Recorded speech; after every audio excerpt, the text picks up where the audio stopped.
సామెతలు 21వ అధ్యాయం 19వ వచనం వరకు ధ్యానించుకున్నాం. 19వ వచనంలో ఏం నేర్చుకున్నాం? ప్రాణము విసిగించు జగడగొండి దానితో కాపురం చేయుట కంటే అరణ్య భూమిలో నివసించుట మేలు. అరణ్య భూమిలో నివసించుట మేలు.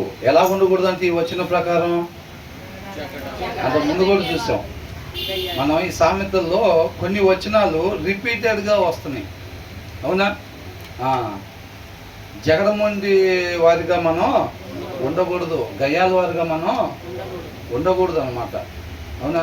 ఇసుకిచ్చేవారిగా అండ్ నాగింగ్ వైఫ్ అని ఉంది. కోయల్సమ్ అండ్ నాగింగ్ వైఫ్. నాగింగ్ అని అంటే ఒక విషయాన్ని పదే పదే అడగటం. మనం అనుకున్నాం కదా, టీ ఇచ్చి భర్తకి టీ ఇచ్చి టీ తాగేటప్పుడు ఏమండి వెళ్దామండి, బయటికి వెళ్దామండి అని అంటాం. ఇప్పుడు కాదు, ఇప్పుడు పని ఉంది, లేకపోతే ఇప్పుడు మన వద్దు వెళ్ళకూడదు అని అంటే మరలా సరే కదా అయిపోయింది. తర్వాత టిఫిన్ పెట్టేటప్పుడు మరలా వెళ్దాంలేండి అని అంటాం.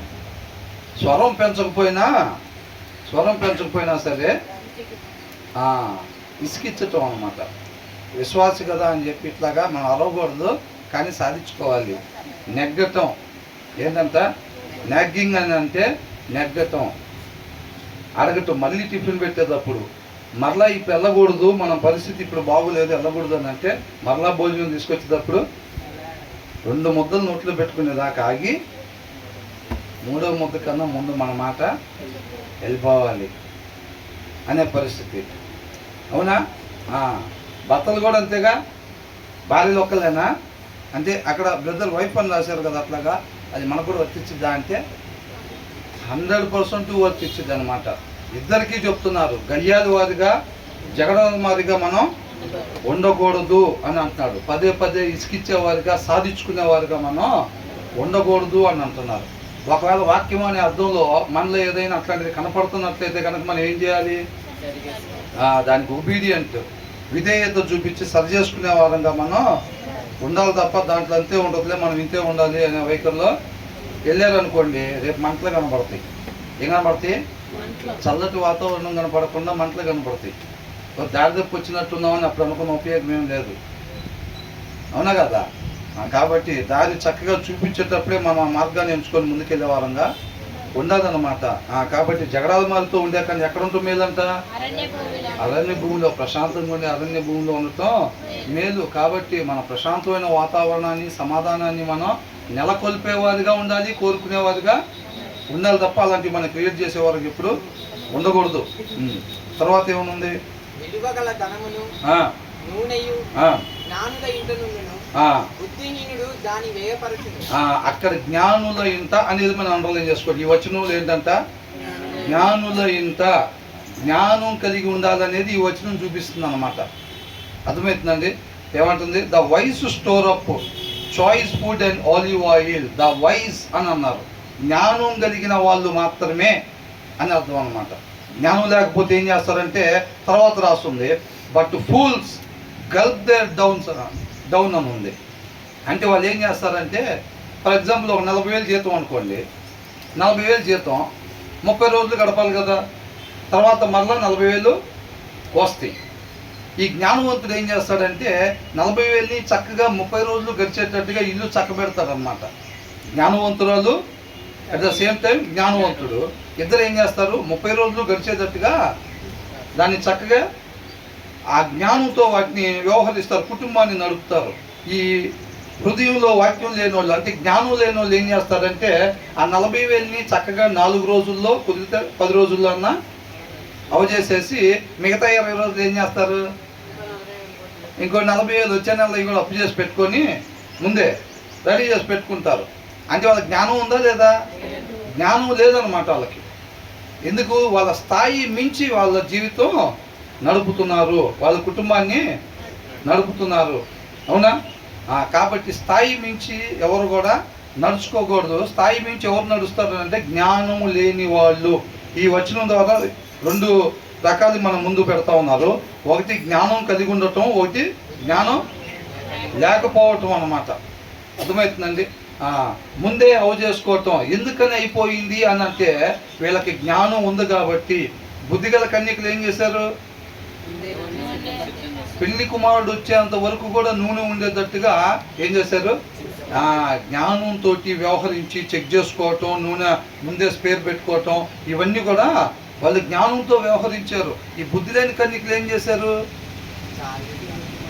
దీపాలు నూనె తెచ్చుకున్నారులే కానీ అది ఆయన వచ్చేంత వరకు సరిపడదట్టుగా. అంటే దాన్ని సరిగ్గా ఇప్పుడు మన కుటుంబాన్ని నడపాలంటే కూడా దేవుడి జ్ఞానం ఉండాలన్నమాట. పిల్లల్ని పెంచాలన్నా దేవుడి జ్ఞానం ఉండాలి. భర్తతో కాపురం చేయాలన్నా, భార్యతో కాపురం చేయాలన్నా జ్ఞానం ఉండాలన్నమాట. దేవుడి జ్ఞానం ఉండాలి, లోక జ్ఞానం కాదండి. లోక జ్ఞానం అయితే కూడా మంటలు ఎదురవుతాయి. ఏమెదురవుతాయి? మంటలు ఎదురవుతాయి అన్నమాట. లోక జ్ఞానం మనకు అసలు వద్దనే వద్దు.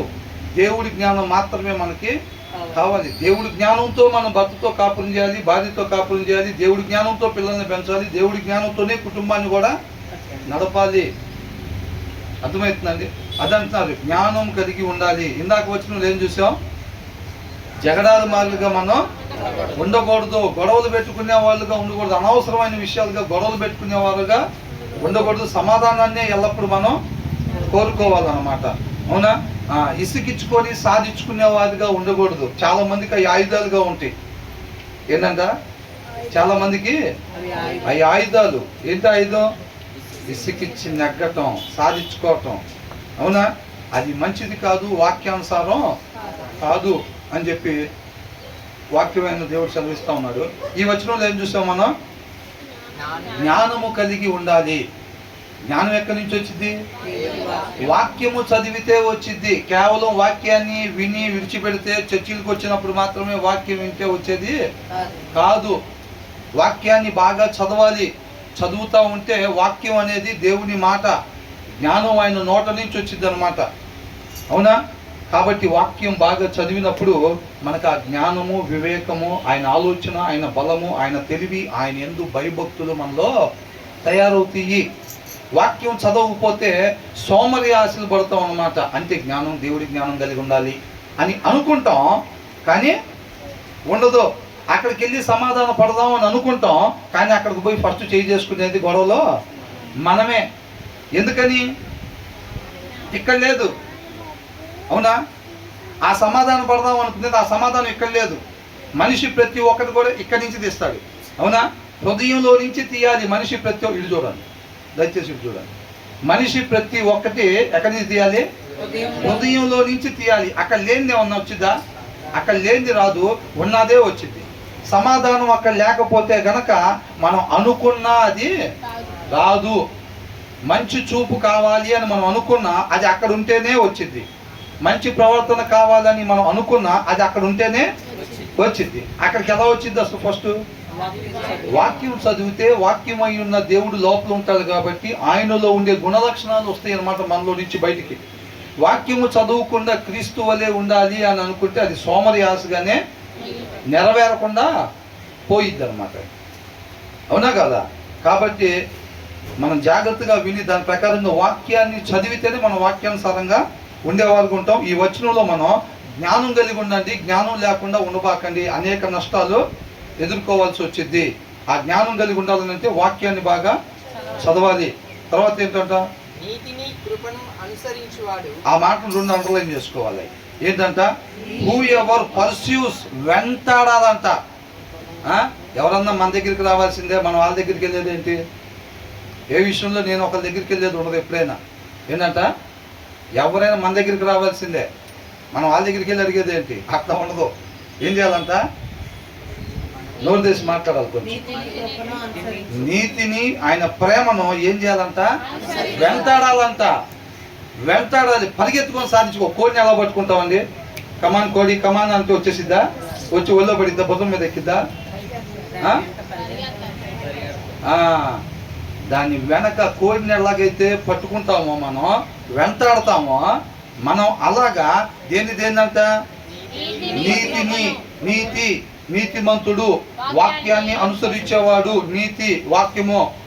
అర్థమైందండి? నీతిని వెంటాడటం అంటే ఏంటి? వాక్యాన్ని అనుసరించే దాంట్లో వెంటాడాలి, ఆశపడాలి. అర్థమవుతుందండి? ఆశపడాలి. దుప్పి నీటి వాగులు కొరకు ఆశపడినట్టుగా వాక్యాన్ని అనుసరించాలి, ఆయన చిత్తమే నెరవేర్చాలి.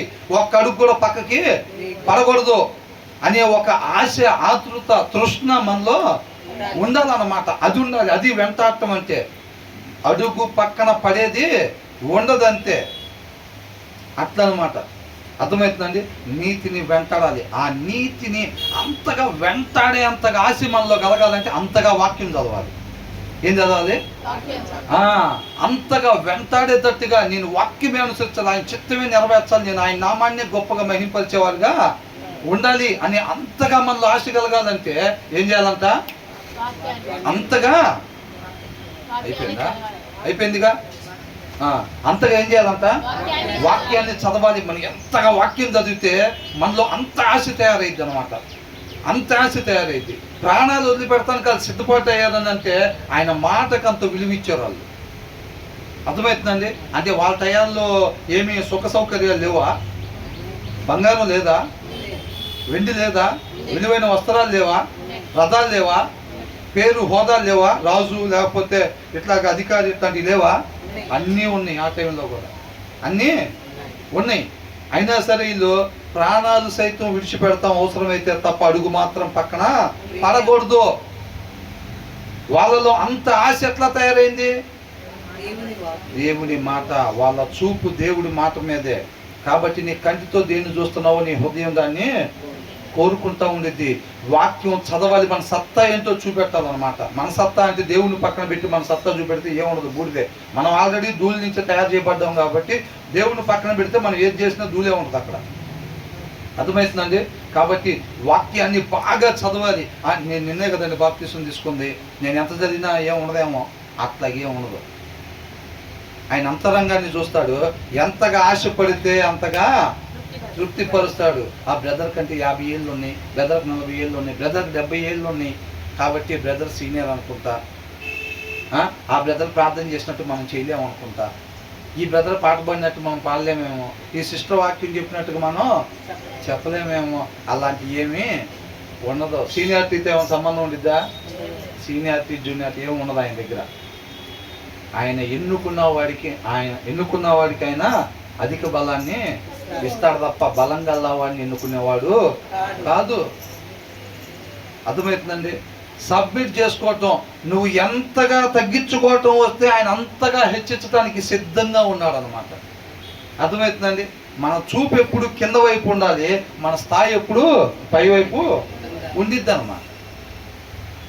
మన చూపు ఎప్పుడైతే అక్కడ ఉండాలిరా, అక్కడ ఉండాలి అనుకునేవాడు ఏం చేస్తాడంటే డ్రిల్లింగ్ మిషన్ లాగా కిందకి వెళ్ళిపోతూ ఉంటాడు. అర్థమవుతుందండి? కాబట్టి మనం ఎంతగా తగ్గించుకోగలిగితే తగ్గించుకునే తత్వం ఎక్కడి నుంచి వచ్చింది? దేవుని రొమ్మున ఆనుకుని ఉండేవాడు వచ్చి కింద ధూళి లాంటి పాపం చేసి అవిధేయత చూపించిన పాదాలు కడిగాడా లేదా? యేసయ్య కడిగాడా లేదా? తండ్రి రొమ్మున ఉండేవాడు అనమాట. ఆ స్థానంలో ఉండేవాడు ఎంతగా తగ్గించుకున్నాడు? అంతగా తగ్గించుకోబట్టే అంత ఎత్తుగా తండ్రి లేపాడు అనమాట. అవునా కదా? మనం కూడా తగ్గించుకునే దాని మీద మన ధ్యాస ఉండాలి. పైకి హెచ్చించే పని ఆయన చూసుకుంటాడు. అర్థమవుతుందండి? కాబట్టి ఎవరైనా సరే ముందు ఉండాలని అంటే వాళ్ళు ఎలా ఉండాలంట? సేవ చేసేవాళ్ళుగా వాళ్ళు ఉండాలి అని అంటున్నాడు. సేవ చేసేవాడు అని అంటే తెలసొక్క వేసుకొచ్చి వాక్యాలు చెప్పేవాళ్ళు కాదండి. పరిచర్య అంటే ఎదుటి వారికి సహాయం చేసేవారుగా, దేవుడి ప్రేమను కనపరిచేవారుగా ఉండాలన్నమాట. అర్థమవుతుందండి? కాబట్టి మనం అలాగుండేవారుగా ఉండాలన్నమాట. మన నీతిని అంతా ఏం చేయాలి? వెంటాడాలంట. మనం జాయిసి నీతిని వెంటాడేవారు ఉండాలి. వెంటాడాలంటే అంత బాగా చదవాలన్నమాట. వెంటాడాలంటే ఏం చేయాలి? అంత ఆసక్తి మనలో ఉండాలి. ఫస్ట్ ఉండాలంటే వాక్యం బాగా చదవాలండి. ఇయర్ ఫోన్స్ పెట్టుకున్న వల్ల వినబాకండి దయచేసి. అవి తీసేసి వినేవారికి ఎలా వినపడిందో అలా వినండి దయచేసి. అందుకే కొన్ని చోట్ల చెవులు గలవారు వినుగాక అని రాశారు. ఇక్కడే కూర్చొని ఉంటారు కొంతమంది, అవునా? కానీ ఆ వాక్యం వింటానే ఉంటారు. 3 సార్లు వచ్చిన, 5 సార్లు వచ్చిన, 8 సార్లు వచ్చిన ఆ వచనాలు చక్కగా జాగ్రత్తగా వింటున్నట్టే ఉంటారు. ఎట్లాగా ఆ జీవితాల్లో మాత్రం అయ్యి కనపడవు మళ్ళీ. అంటే ఏంటి దాని అర్థం? Just body present, mind absent, no intention. అవునండి? ఎంత మంచి రిసోర్స్ ఉన్న ఉపయోగం ఉంది మనలో ఇంటెన్షన్ లేకపోతే. అవునా కదా? కాబట్టి మన నీతిని వెంటాడే వాళ్ళు ఉండాలి. Whoever pursues righteousness and love, దేవుడి ప్రేమని. ఎవరి ప్రేమ అంట? దేవుడి ప్రేమని. నేను ఆ రీతిగా ఉండాలి. ఆ పాత స్వభావం, పండుదిన స్వభావం, ఈర్ష, కల్మషం, ద్వేషం, కోపం, కుట్ర, ఇలాంటి ఏది కూడా మనలో నుంచి రాకుండా చూసుకోవాలి. అలాంటిది ఏదన్నా ఆలోచన అయినా సరే వస్తుంది అని అంటే ఆ ప్లేస్లో వాక్యం కొద్దుగా ఉంది. కాబట్టి మనం వాక్యం ఇంకా బాగా చదవాలి అని అర్థం అన్నమాట. అప్పుడు అలాంటివి రాకుండా ఉంటాయి. కాబట్టి మనం బుద్ధిగల కన్యకల్లాగా జ్ఞానం కలిగి ఉండాలి. అట్ ద సేమ్ టైమ్ నీతిని, ఆయన ప్రేమను ఎవరైతే వెంటాడతారో వాళ్ళకి ఏం దొరికిద్దంట? అది చూసారా? జీవం కోసం ఎవరెవరు చూస్తున్నారు? ప్రతి మనిషి చూసేది దానికోసమే. మనం ఏం పోగొట్టుకున్నాం? జీవం పోగొట్టుకొని మరణాన్ని తెచ్చుకున్నాం మనం. అవునా? నిత్య జీవం మన నిరీక్షణ. ఆయనతో పాటు యుగాలు ఉండాలి. నిత్యము జీవించేవారుగా ఉండాలి. నిత్య జీవము. మనం ఇక జీవించేవారుగానే, యేసుక్రీస్తు వారు ఏ రీతిగా అయితే జీవించేవారుగానే ఉంటున్నారో మనం కూడా అదే రీతిగా ఉండాలి. మనకు మరి జీవమే కావాలి అని అంటే మనం దేని వెంటాడాలంట? నీతిని, ఆయన ప్రేమను మనం వెంటాడినట్లయితే గనక అప్పుడు ఏమొచ్చిందంట? జీవము. నీతిని వెంటాడాలి. నీతి అంటే ఏంటంట? వాక్యము. వాక్య సారాంశాన్ని మనం అనుసరించేవారుగా ఉన్నట్టయితే మనకు ఆ జీవం వచ్చింది. అంత మాత్రమే కాదు, ఇంకేం వస్తాయంట? ప్రాస్పరిటీ అండ్ హానర్ అని అంటున్నారు. ఘనత కూడా కలిగిద్ది. మనం ఆత్మీయతలో వర్ధిల్లే వారంగా ఉంటాము అని అంటున్నాడు. కాబట్టి మనకి ఎంత కాడికి మనం నీతి తీసి పక్కన పెట్టి, ఆయన ప్రేమ తీసి పక్కన పెట్టి జీవం జీవం జీవం ప్రభువా జీవం జీవం దయచేయి అని అంటుంటే ఏం ఉపయోగం లేదు. అర్థమవుతుందండి? కాబట్టి నీతిని, ఆయన ప్రేమను వెంటాడే వారుగా మనం ఉండాలి. వాక్యం బాగా చదవాలి. ప్రతి వచనం కూడా ఎటువైపు చూపెడుతుంది? ప్రతి వచనం కూడా వాక్యము బాగా చదవాలి అనే దాని వైపే చూపెడుతుంది. బైబిల్ తీసి పక్కన పెట్టి ప్రతి వచనంలో ఉన్న దాని ప్రకారంగా ఉండాలి మనం అంటే అది అయ్యే పని కాదు, అవ్వదు. అది తర్వాత వచనంలో ఏమనుంది? జ్ఞాని అయిన ఒకడు పరాక్రమశాలుల పట్టణ ప్రాకారం ఎక్కును, అట్టివాడు దానికి ఆశ్రయమైన కోటను పడగొట్టు. ఎవరు పడితే ఎక్కుతారంట? ఎవరు ఎక్కుతారంట? ఎప్పుడు ఒకటే నోర్లు కాదండి, కొత్త నోర్లు వినిపించేటట్టుగా ప్రయత్నం చేయండి. ఒక్కోసారి మమ్మల్ని కూడా సంతోష పెట్టడానికి ప్రయత్నం చేయండి. ఎప్పుడు మీరే సంతోషంగా హాయిగా భలే ఉంది, అసలు ఇంత బాగుంది అనుకోవాలా. అట్లా కాకుండా ఒక్కొక్కసారి వాళ్ళు కూడా ఏదో తిప్పలు పడుతున్నారు, వాళ్ళని సంతోష పెడతా కూడా నోరు తిరుగుద్దామని అనుకోండి. అంటే నా గురించి కాదండి, మొన్న బ్రదర్ వచ్చినప్పుడు కూడా ఒక మాట అన్నారు. మా అత్తయ్య గారు చెప్తున్నారు, మా అత్తయ్య గారికి ఏం చెప్తారు మీరు అని అన్నారు. హోషేకి చెప్పారు, మీరేం చెప్తారు అని అన్నారు. దైవావేశం కలిగిన ప్రతి లేఖనం అని రాయబడి ఉంది కదా. దైవావేశం వల్ల కలిగింది అని అంటే అది మా అత్తయ్య వల్ల కలిగింది కాదు, హోషే వల్ల కలిగింది కాదు. అది ఎవరి వల్ల కలిగింది? ఆయనకి చెప్పాలి. ఆయనకి ఏం చెప్తావు అనాలి. అవునా? నేను అంటే ఎవరిని తప్పు పట్టే ఉద్దేశం కాదండి, దాంట్లో ఉంది కాబట్టి చెప్తున్నా అంతే. అవునా కదా? ఆ లేఖనం ఎలా కలిగిందంట? దైవావేశం వలన కలిగింది కాబట్టి మనం లెక్క ఎవరికి చెప్పాలి? ఆయనకి చెప్పాలి. అవునా? కాబట్టి ఇప్పుడు ఇక్కడ ఏంటంట, ఎవరు పడితే వాళ్ళు పరాక్రమం కలిగిన పట్టణాన్ని పట్టుకుంటారంట. జ్ఞాని అయిన వాడు మాత్రమే పట్టుకోగలుగుతాడు. అంటే అక్కడ అది ఒక ఎగ్జాంపుల్ అనమాట. అంటే మనం పట్టణాలు పట్టుకునే పని ఏం లేదు కదా అప్పట్లో. అంటే వాళ్ళు యుద్ధాలు చేసుకుని సాధించుకునే వాళ్ళు. ఒక రాజ్యం మీద ఒక రాజ్యం వాళ్ళు వెళ్ళి ఏం చేసేవాళ్ళు? అదే యుద్ధాలు చేసేవాళ్ళు వాళ్ళు. అవునా? యుద్ధాలు చేసి గెలవటం, వాటిని తీసుకురావటం, అట్లా చేసుకునే వాళ్ళు అనమాట. ఇప్పుడు మనం ఎవరి మీద యుద్ధాలు చేయట్లేదుగా బ్రదర్, మన జ్ఞానంతో పనే ఉంది. లిటరల్గా తీసుకోకూడదు వాక్యం ఎప్పుడు. అవునా? అక్కడ ఉన్న వచ్చినట్టుగా అని ఎప్పుడన్నా యుద్ధానికి వెళ్ళేటప్పుడు బైబిల్ చదివితే సరిపోయిద్ది అనుకుంటా, ఎగ్జామ్కి వెళ్ళేటప్పుడు బైబిల్ చదివితే సరిపోయిద్ది అనుకుంటా. అట్లా కాదండి. ప్రతి విషయంలో నువ్వు ఏ కార్యం చేయకపోయినా దేవుడి కృపను బట్టి మనకిచ్చిన సమయం ఏదైతే ఉందో ప్రతి సమయం, ప్రతి సెకండు జ్ఞానం కలిగిన వాడు దాన్ని ఉపయోగించాల్సిన రీతిగానే ఉపయోగిస్తాడు అని దాని సారాంశం అన్నమాట. జ్ఞానం లేనివాడు ఏం చేస్తాడు?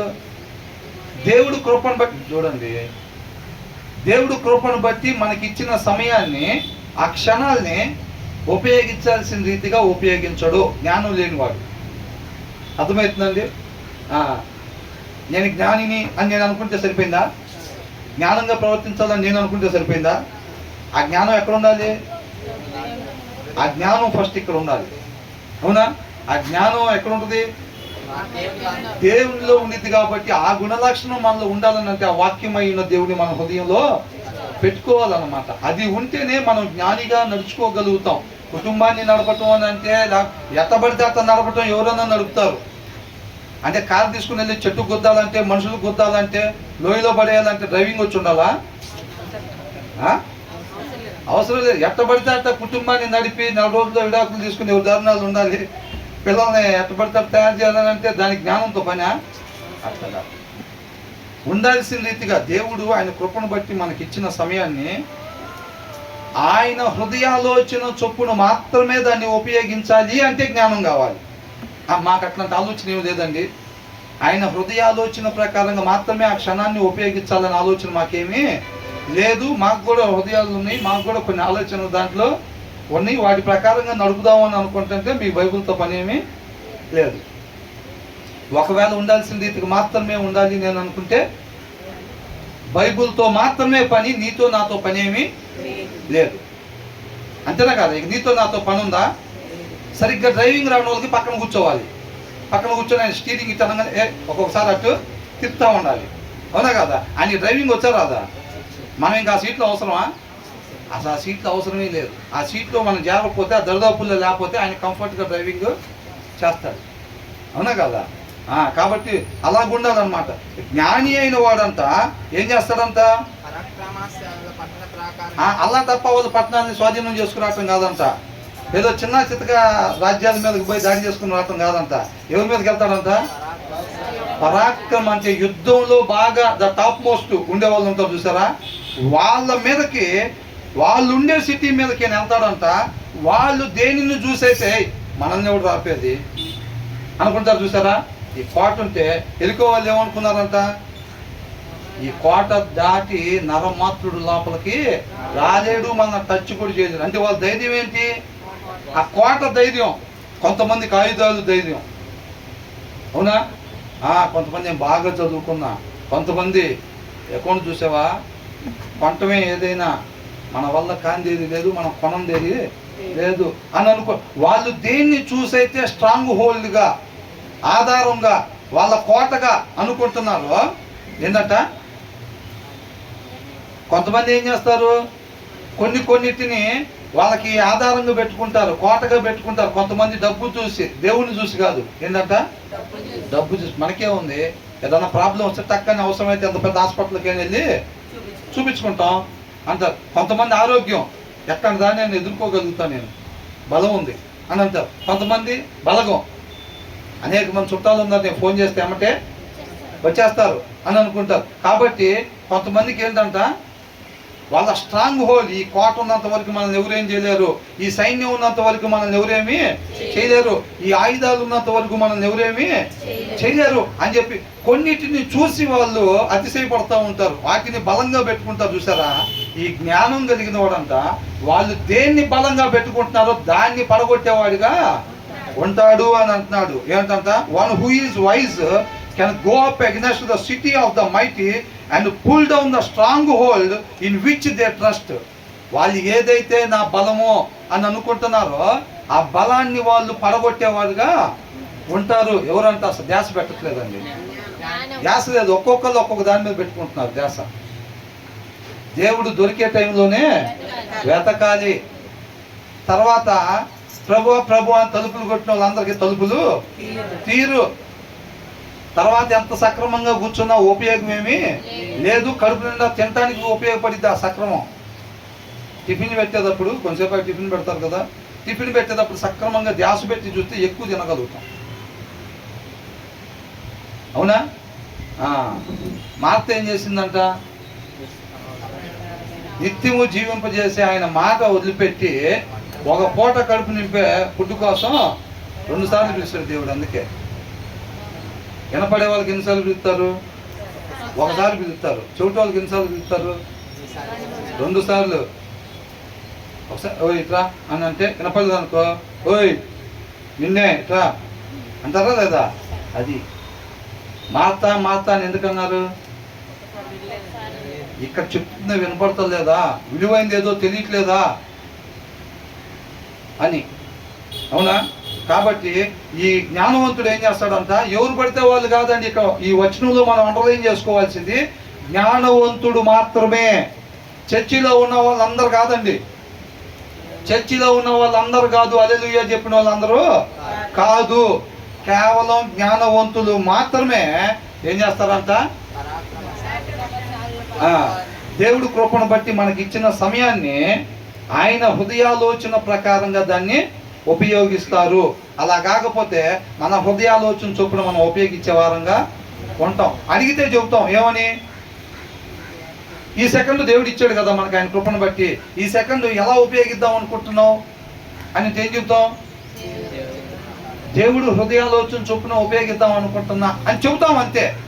కానీ అది ఎవరు హృదయాలోచన చొప్పున ఉపయోగిస్తాం, మన హృదయాలోచన చొప్పున ఉపయోగిస్తాం. ఎప్పుడు, హృదయంలో వాక్యం లేనప్పుడు. హృదయంలో వాక్యం లేకపోతే సోమరు కూడా అనుకుంటాడంట, అదే నేను పని చేయలేదు కదా నాకు వదిలే డబ్బులు అనుకుంటాడా సోమరే? అంత సమయం పనిచేసిన వాడికి ఎంత డబ్బులు రావాలని ఆశపడతాడు ఆ పనిచేసిన అతను. ఈ సోమరు కూడా పని చేయకుండా ఆశపడతాడు, నాకు కూడా అంత డబ్బులు వస్తే బాగుందని. ఆశ అందరికి ఉంటుంది, ఆశకి ఏం కాదు. అంటే ఆశపడే ప్రాణాన్ని దేవుడు తృప్తిపరుస్తాను అన్నాడుగా అన్నది ఈ ఆశ కాదు, సోమరి ఆశ కాదండి. సోమరి ఆశ కాదు, కష్టపడి పని చేయాలి. కష్టపడి పని చేయటువంటి పొలం పని చేసి నిత్య జీవానికి పోతామంటే పాము. ఆత్మీయంగా కష్టపడేవారుగా ఇప్పుడు ఎక్కడ చదువుతాం, ఎందుకు వాక్యం చదవాలని చెప్పండి, అది బరువా? ఆ బరువు మొయ్యలేక, బైబిల్ బరువు మొయ్యలేక చదవమా? మన చేతులతో కూడా కాదుగా పట్టుకునేది, దాన్ని దేనో దాని మీద పెడతాం, దేనో దాని మీద పెట్టి చదువుతాం. మరి అది బరువు ఎక్కువ అయ్యి చదవమా మనం? ఎందుకని చదవం, ఎందుకు చదవం? అది ఎందుకని చదవంట, ఎందుకని చదవంట, ఎందుకని చదవంట, ఎందుకని చదవంట, ఎందుకని చదవంటండి, బద్ధకం. అది అదే అక్కడ ఫస్ట్ వస్తే అక్కడి నుంచి ఇక్కడ దాకా వినపడింది, అక్కడ దాకా వినపడిపోయినా అందుకే ఇద్దరు పలికారు అనుకోండి, ఆ పక్కన వాళ్ళకి వినపడింది, ఇటు వచ్చింది అటు వచ్చింది. ఎందుకని చదవండి వాక్యం, బద్ధకం, సోమరితనం. కానీ మనం ఎలా జీవించాలి, పౌలు గారిలా కూడా కాదు, డైరెక్ట్గా క్రీస్తును పోలే జీవించాలి. వాక్యం తీస్తామా, తీము. ఎలాగుండాలి, యాజ్ ఇట్ ఈజ్గా క్రీస్తు వలే ఉండాలి. ఆ కోరిక ఆశ ఎవరిది, ఆ ఆశ ఎవరిది, సోమరి ఆశ అన్నమాట. అది ఆశ లేకుండా ఉండదు. ఎలా జీవిద్దాం అనుకుంటున్నావు, నీ జీవిత విధానం ఏంటి, వాక్యాన్ని అనుసరించుకుని మా జీవిత విధానం.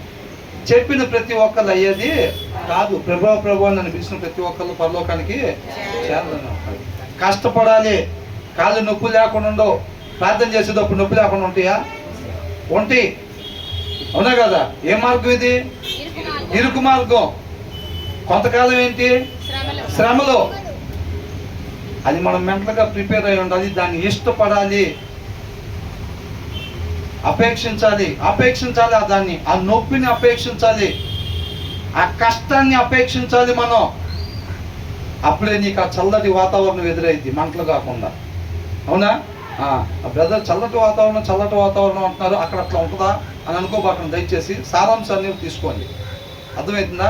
దేవునితో ఉంటే అంత సమాధానంగా ఉండిద్దని చెప్పేది. కాబట్టి జ్ఞానవంతుడు మాత్రమే ఏం చేయగలుగుతాడు, దేవుని హృదయాలోచన ప్రకారంగా ఆయన ఇచ్చిన సమయాన్ని ఉపయోగించగలుగుతాడు. అది ఎక్కడైనా, పనిలో అయినా సరే, అది పనిలో అయినా, పిల్లల్ని పెంచే దాంట్లో అయినా, కాపురంలో అయినా, ఎదుటి వాళ్ళతో వ్యవహరించే విధానంలో అయినా, ప్రతి దానికి, ప్రతి సెకండు ఆయన కృపను బట్టి మనకి ఇచ్చిన దాన్ని ఆయన హృదయాలోచన చొప్పున దాన్ని ఉపయోగిస్తాడు. జ్ఞానం కలిగిన వాళ్ళు మాత్రమే.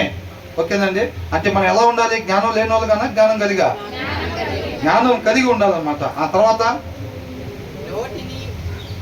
నాలుకను భద్రము చేసుకొని వాడు శ్రమల నుండి తన ప్రాణమును కాపాడుకొని ఏం చేస్తాడంట, ఇక్కడ ఏమనుందంటే he who guards his mouth and tongue keeps his soul from distress అని ఉంది. అర్థమవుతుందండి? కీప్స్ హిజ్ సోల్ అంట. ఏంటి సోల్ అంటే? ఆత్మ.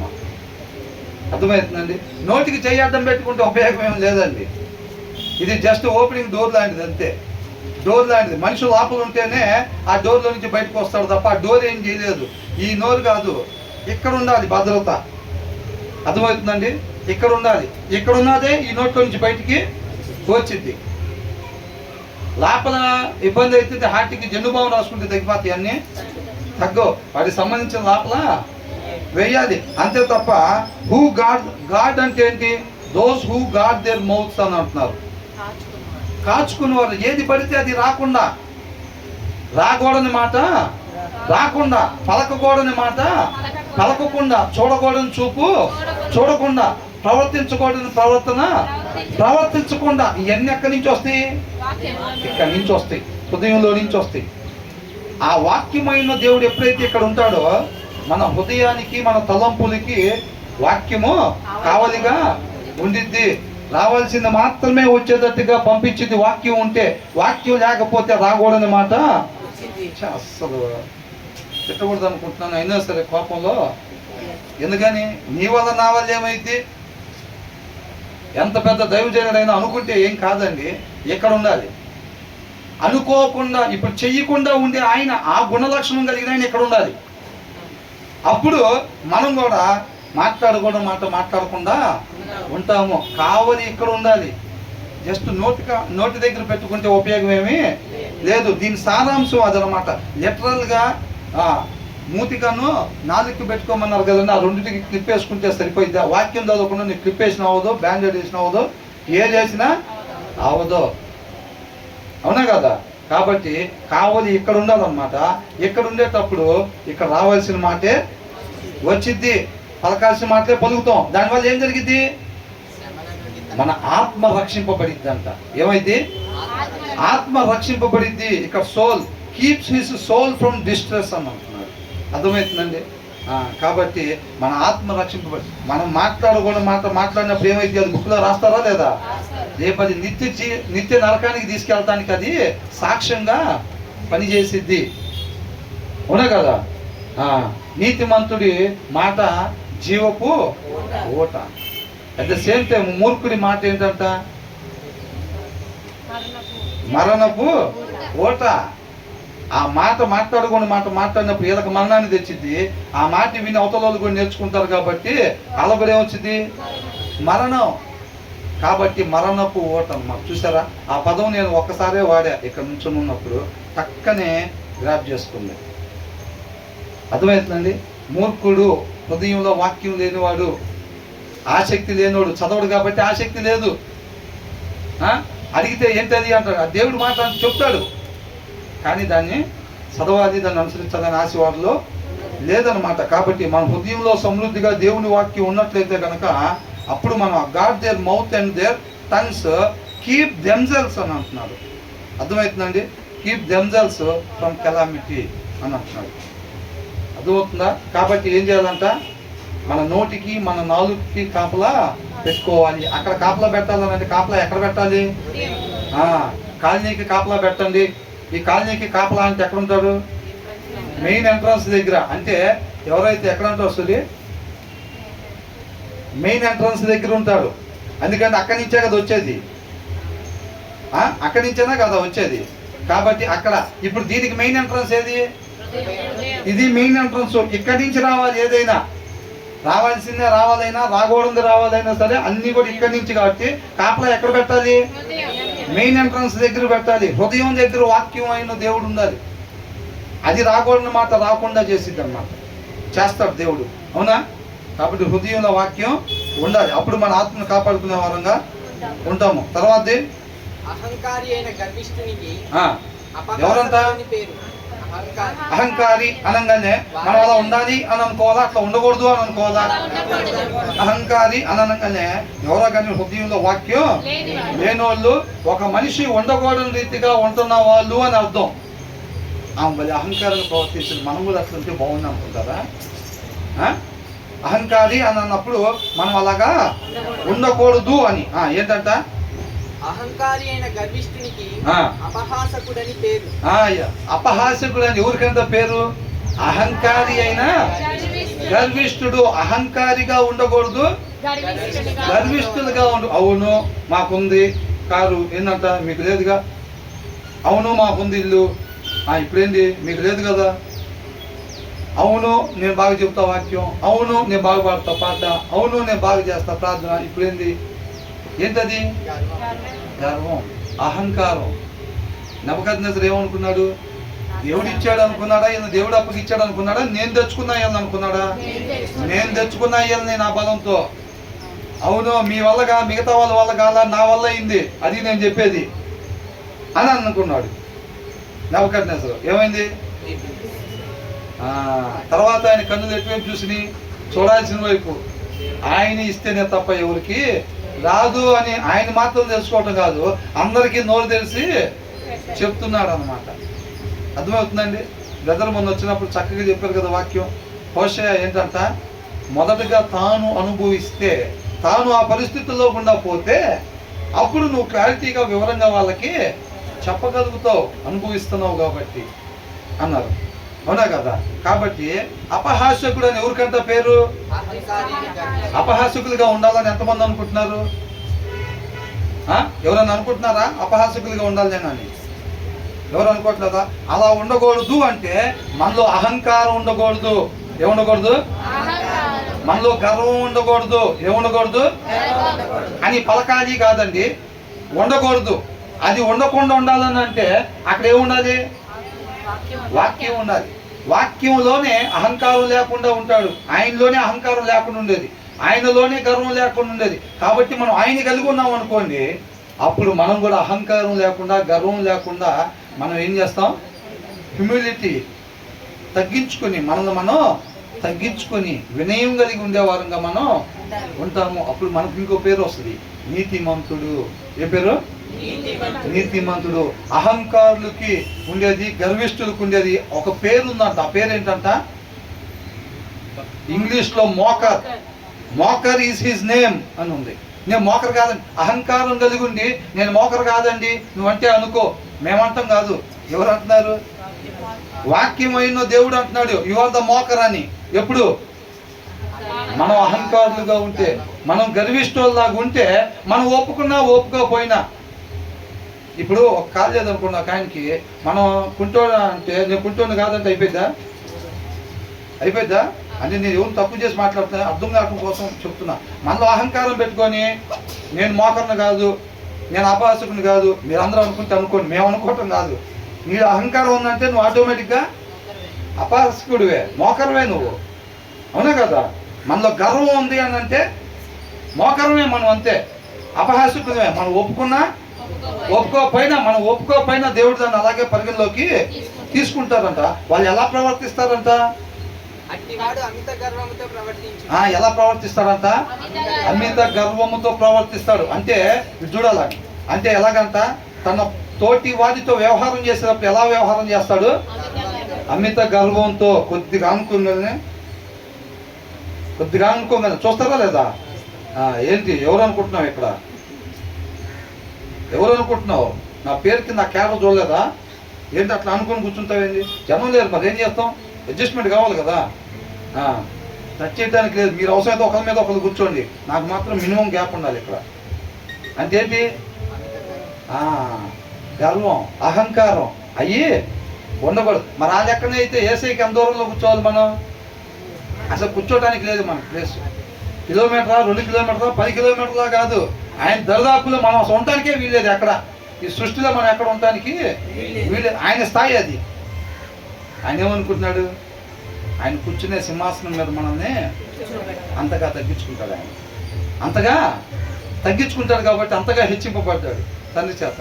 మనం కూడా తగ్గించుకునే దాంట్లో మన ధ్యాస ఉండాలి. కాబట్టి అహంకారం, గర్వం మన దరిదాపుల్లో లేకుండా చూసుకోవాలి. ఆ భయము, వణుకు మనలో ఉండాలన్నమాట.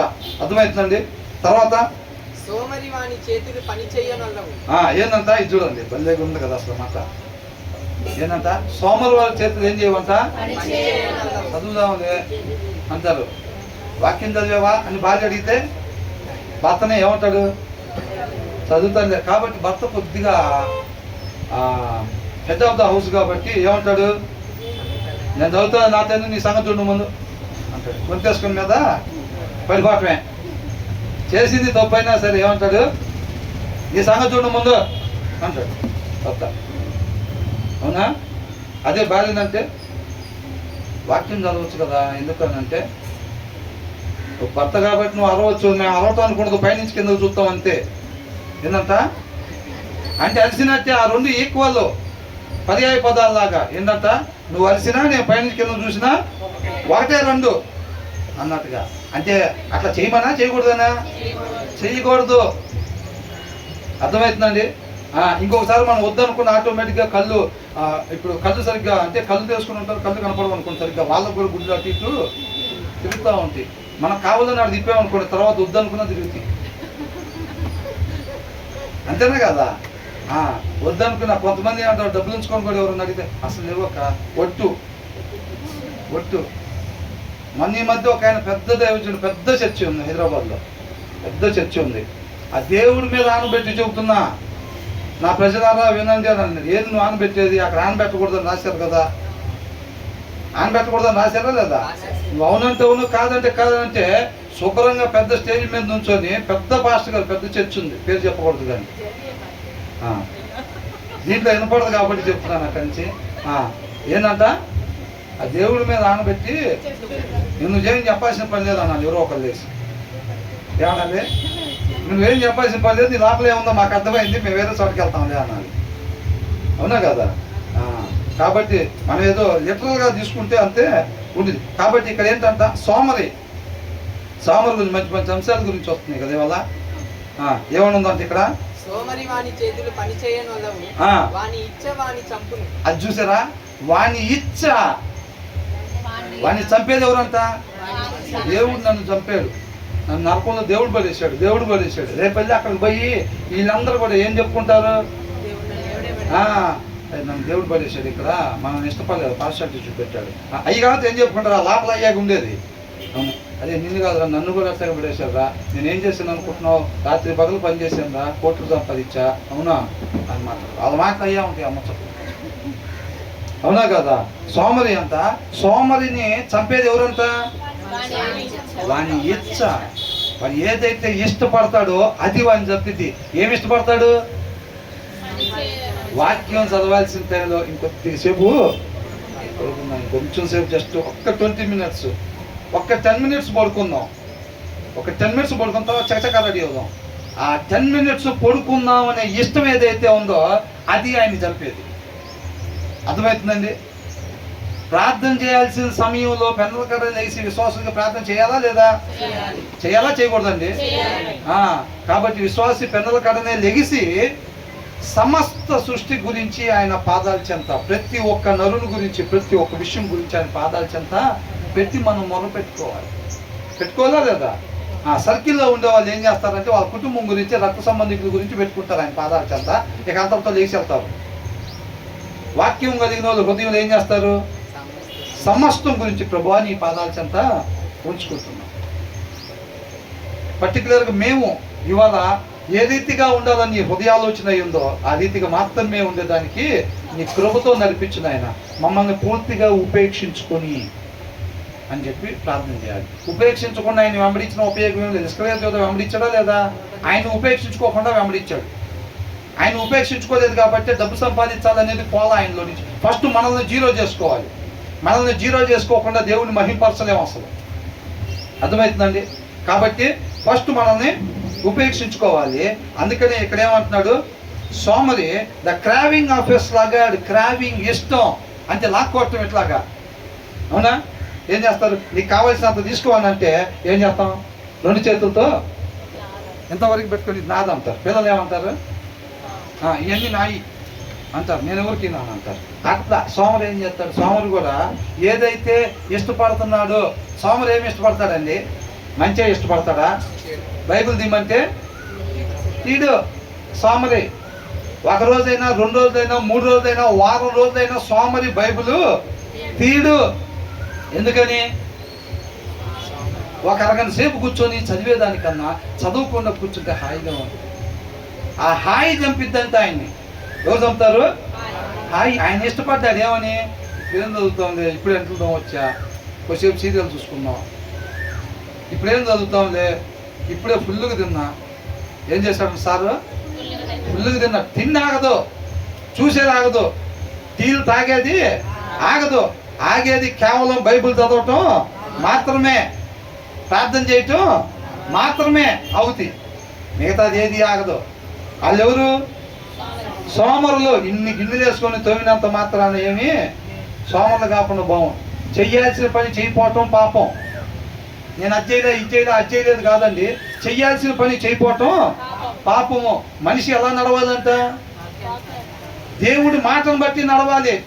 పెట్రోల్ కారు పెట్రోల్ ద్వారా నడిచినట్టుగా, డీజిల్ కారు డీజిల్ ద్వారా నడిచినట్టుగా మనిషి దేవుడి మాట ద్వారా నడవాలి. ఆ మాటే చదవనప్పుడు ఏంటంటే చేసేది సోమరు కాదా?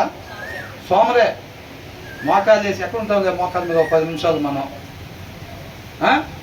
ఒక అరగంట కూర్చొని బాగా బైబిల్ చదవటం కుదరదు. 2.5 గంటల సినిమా అయితే 2 సినిమాలైనా కుదిరిద్ది కంటిన్యూగా. పార్ట్ 1 పార్ట్ 2 తీశారు అనుకోండి, 2 పార్ట్లు ఎట్ ఏ టైం ఫినిష్ చేయొచ్చు. 5 గంటలు కూర్చొని టీవీ చూడొచ్చు, సీరియల్ చూడొచ్చులే, కానీ వాక్యం అరగంట చదవటం మాత్రం కుదరదు. వాళ్ళే సోమరులు అంటే. వాళ్ళేం సపరేట్గా ఏమి ఉండరు, అవునా? వాళ్ళకి ఎంత వాళ్ళు ఏమవుతారు? అల్టిమేట్గా సోమరు ఏమవుతాడు? దాంట్లో ఏమన్నా చెప్పండి?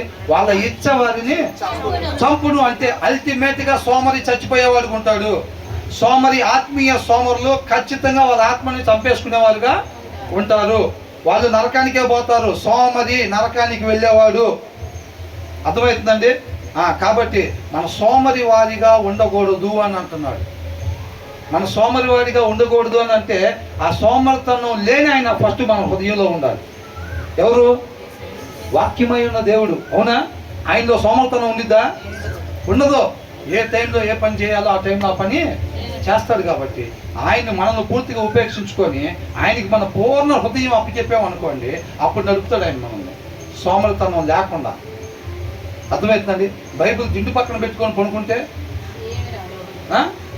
దిండు కింద పెట్టినా దిండు పక్కన పెట్టినా గుండెల మీద పెట్టుకొని పడుకున్నా సరే ఏమి రాదు. ఆ సారాంశం గుండె లోపలికి పంపించుకోవాలి తప్ప టాబ్లెట్ పక్కన పెట్టుకుంటే వచ్చిద్దా? ఇది పెట్టుకుంటే జ్వరం రాబాక, ఇదిగో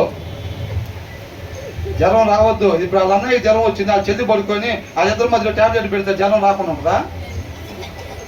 టాబ్లెట్ లోపల బైబిల్ ఇటు పక్కన పెట్టి గుండెల మీద పెట్టినా ఏమి ఉండదు. ఆటోమేటిక్గా లోపలికి హృదయం ఖాళీగానే ఉండదు కాబట్టి లోపల జరబడిపోతాడు అపవాది. కాబట్టి ఆత్మీయ సోమరులుగా ఉండకూడదు. అలా ఉన్నట్టయితే మనం దేనికోసం వాక్యం చదవటాన్ని స్కిప్ చేసామో అదే మనల్ని చంపిద్ది అని అంటున్నాడు. అర్థమవుతుందండి? తర్వాత లాస్ట్ వచ్చిన చూద్దాం. దయచేసి క్షమించండి. లాస్ట్ వచ్చిన ఎవరికి? All day long he craves and craves అంట. ఏంటంట? ఇంకా కావాలి, ఇంకా కావాలి. ఎలాన్ మాస్క్ అడగండి, ఏమని చెప్తాడు? ఇంకా సంపాదించాలి. వెనక్కి ఎవరు రాకూడదు. రన్నింగ్ రేస్లో ఫస్ట్ ఎవడు ఏమనుకుంటాడు? ఎవరు కూడా నన్ను బీట్ చేయకూడదు అని అనుకుంటారు, అవునా? తర్వాత ధనికుడిని అడగండి, అన్న ఎందుకు అంత ఉంది, రెస్ట్ తీసుకోవచ్చు కదా, కొంచెం నెమ్మది పడవచ్చు కదా, ఆరోగ్యం కూడా బాగోలేదు కదా, లేకపోతే వయసు కూడా పెరిగింది కదా. లేదు, వెనకాలోడు వచ్చేస్తాడు. కాబట్టి ఆరోగ్యం బాగోపోయినా ట్యాబ్లెట్ వేసుకుని ఆఫీస్కి వెళ్ళి పని చేసుకోవాలి. ఇప్పటికే 1,00,000 కోట్లు ఉన్నాయి, దానికి 3 చేయాలి. 3 చేసిన తర్వాత 5 చేయాలి. తర్వాత అది అన్నమాట క్రావింగ్. ఇంకా కావాలి, ఇంకా కావాలి, ఇంకా కావాలి. ఎంత ఇచ్చినా లేదు. ఫస్ట్ అనుకుంటారు, ప్రభువా తినటానికి లేదు నాయన అంటారు. తినటానికి ఇస్తే తర్వాత దాచుకోవడం, ప్రభువా పిల్లలకు, ప్రభువా నా వడ్డీకి ఇచ్చావు కాదంటలా, నీకు స్తోత్రం. పిల్లలకు ప్రభువా నేను పోయిన తర్వాత పిల్లల పరిస్థితి అర్థం చేసుకో, వాళ్ళకు కూడా సరిపడేటట్టుగా సంపాదించుకోవడానికి కృపను దయచేయి. సరే వాళ్ళకి ఇచ్చాడు అనుకో, మళ్ళా ప్రభువా మన వాళ్ళు ఏం చేశారు ప్రభువా, ఏంటంట ఎందుకు ప్రభువా మన వాళ్ళు అట్లా చిన్న చూపు చూస్తున్నావు, మన వాళ్ళు ఇచ్చాడు అనుకో, ఇంకా ఆయుష్ ఇచ్చాడు అనుకో, ప్రభువా ముని మన వాళ్ళు ఏం చేశారు ప్రభువా, అడుగుడు ఇవుడని చెప్పేవు కదా ప్రభువా, అడుగుతున్నా ప్రభువా నోరు తెలిసి, అవునా? అట్లా వస్తారు దేవుడి దగ్గర కొంతమంది. ఏమైంది? వాళ్ళు ఏంటంట ఇంకా కావాలి, ఇంకా కావాలి, ఇంకా కావాలి. 50,000 ఉన్నాయా, 1,00,000 చేయాలి, దాన్ని 1,50,000 చేయాలి, 5 లక్షలు చేయాలి, 50 లక్షలు చేయాలి, ఇంకా కావాలి. బస్తా బియ్యం ఉన్నాయా, 3 బస్తాలు స్టాక్ పెడితే బెస్ట్. పక్కనోడు ఎట్టబోతే మనకెందుకు, ఏంటంట పక్కనోడు ఎట్టబోతే మనకి ఎందుకు అని అంటున్నారు. తర్వాత ఏమనుంది? ఇచ్చుచుండును. ఏం చేస్తాడంట? ఇచ్చుచుండు. దాచుకునేవాడికి లేదు, కరువులో పడిపోయాడు. ఆ ఉన్నది ఎప్పుడైతే ఆమె ఆ ప్రవక్తకి ఇచ్చిందో ఏమైందంట? సమృద్ధిగా ఆమెకి వస్తానే ఉంది. అర్థమవుతుందండి? నీతిమంతుడు దాచిపెట్టుకోవటం కాదండి, దాచిపెట్టుకోవటం కాదు, ఇచ్చేవాడిగా. But the righteous give without sparing అని అంటున్నాడు. దాచుకోకుండా, నిల్వలు పెట్టుకోకుండా. ధనవంతుడు ఏం చేశాడు? కొట్లలో నింపి మిగతా వాళ్ళు ఎట్టబోతున్నా పట్టించుకోకుండా, ఎవరికి ఇవ్వకుండా, అరుపులు వినపడకుండా హృదయాన్ని కఠినపరుచుకొని, ఈయన వడికి నా ప్రాణమా తిను తాగు సుఖించు, నీకు కావాల్సినవి మొత్తం బ్రహ్మాండంగా పెట్టా. అరే నాన్న నేను పోతున్నా, నన్ను బాధపడబాకండి, అకౌంట్లో దండికి పెట్టా. ఏంటంటే హాస్పిటల్లో లాస్ట్ అప్పగింతలు ఏముంటాయి? నాన్న ఇగో బీరువతాలు, అమ్మ ఏదో ఆభరణాలు అంటారు కదా, 7 వారాల నగలు, ఇవన్నీ నాన్న బీరువతాము జాగ్రత్తగా. నా వంతుగా నేను కాపలా కాసాను నా తరంలో. నీ తరంలో నువ్వు కాపలా కాసి తర్వాత వాళ్ళకి ఆ దరిద్రాన్ని ఏంటంట, తర్వాత వాళ్ళకి ఆ దరిద్రాన్ని అని అంటారు. కాబట్టి నాన్న బ్యాంక్ అకౌంట్లో ఫుల్లు పెట్టా, ఇదిగో అకౌంట్ పిన్ నెంబర్ చెప్తున్నా రాసుకో నాన్న అని చెప్పి పిన్ నెంబర్ చెప్పి పోవటం కాదు. నువ్వేమంత బాధపడాల్సిన పని లేదు. నీ అమ్మటే వస్తాడు ఆయన, తర్వాత వాళ్ళు కూడా నీ అమ్మటే వస్తారు. అందరిగా చోటేసాట ముఖాలు చూసుకుంటే ఆడవచ్చు. ఆ నవ్వు ఉండదు కాబట్టి ముఖాలు చూసుకుంటే ఆడవచ్చు అక్కడే, అవునా కదా? కాబట్టి ఇచ్చే వారంగా ఉండాలి. నువ్వు ఇక్కడ ఎప్పుడైతే ఇస్తావో అది అక్కడ దాచిపడిద్ది అనమాట, అది అక్కడ రాయబడిద్ది. ఇక్కడ ఎప్పుడైతే దాచుకుంటావో అదేమైంది, అది కూడా రాస్తారు వేరే బుక్లో. అవతల వాడికి అవసరతలో ఉన్నా సరే వాడికి ఇవ్వకుండా దాచిపెట్టావు కదా, దాన్ని కూడా వేరే బుక్లో రాస్తారు, వేరే ప్లేస్కి పంపిస్తారు రేపు, అవునా కదా? వేరే ప్లేస్కి పంపిస్తారు. ఆ ప్లేస్కి ఊరు వెళ్ళకూడదని చెప్పి ఆయన భారం కలిగి ఉన్నాడు.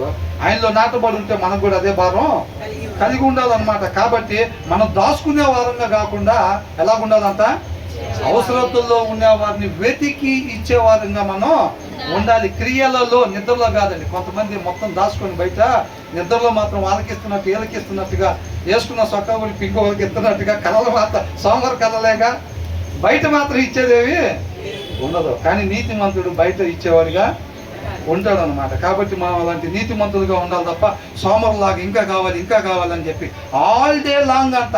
1 గంట సేపు ఉండదు ఆ కోరిక, 2 గంటలు కాదంట. రోజులో 24 గంటలు అయితే 24 గంటల్లో ఇంకా దాచిపెట్టాలి, ఇంకా దాచిపెట్టాలి, ఇంకా కావాలి, అవునా? అట్లా కనుకుంటా all day long he craves and craves but the righteous give and does not hold back అని. అర్థమవుతుంది? అంటే ఈ వచనంలో ఉన్నట్టుగా నీతిమంతులుగా మనం ఉండాలి తప్ప మనం సోమరులుగా ఉండి దాచుకునే వారంగా, మిగతా వాళ్ళు ఎట్టపోతే మనకెందుకని వాళ్ళు ప్రేమించేవారుగా కాకుండా మనం అట్టగా ఉండకూడదు. కాబట్టి మనం ప్రేమించేవారుగా ఉండాలి.